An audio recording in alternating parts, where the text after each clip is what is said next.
So between backyard dinner parties and time with family, I spent the days after my high school graduation sifting through letters from family and friends, from those I looked up to, and from those who looked up to me. And kind of like height markings on a bedroom door, they were a reminder of just how far I'd come.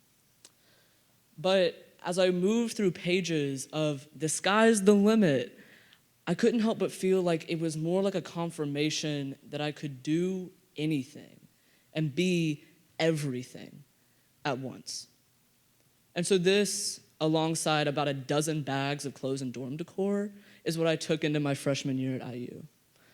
This unwavering belief that somehow I was going to make everyone I knew proud.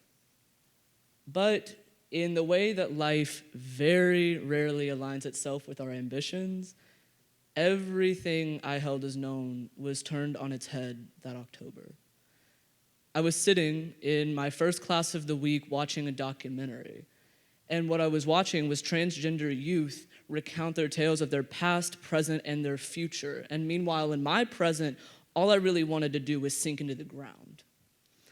And I made it back to my dorm room, and I think I did so in a kind of stupor that was a trend for months afterward, as I was riddled with guilt, asking myself, how can I be something that I don't even understand? And how am I ever going to tell anybody, knowing what they might think? And so winter turns to spring, and I'm digging myself these holes in all of my relationships, defensive and abrasive, pushing away the people that just want to build me up. Feeling like, how can I talk to anybody knowing that nothing that comes out of my mouth is going to be true? And eventually, at the bottom of that hole, you get the opportunity to meet yourself and ask yourself the fundamental questions of who you are. Who do you want to be? What do you want to be remembered as?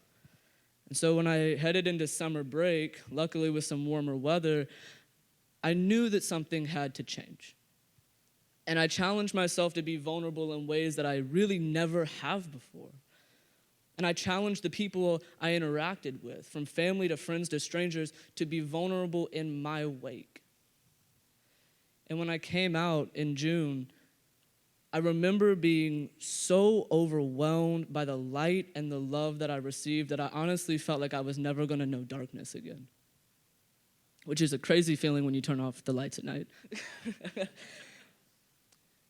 And it's not that it's a complete process, knowing that love.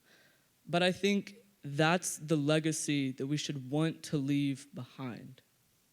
To invest in others, to be kind even when it's immeasurably difficult.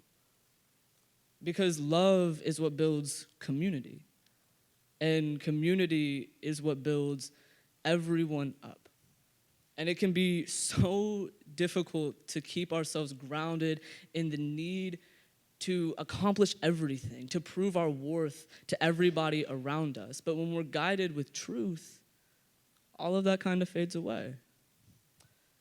And IU is home to me, even though I'm from Kentucky, because it's the place where I learned that being great is really only predicated on belief. And as I stand here in front of you today, I can say that I believe in love. Thank you.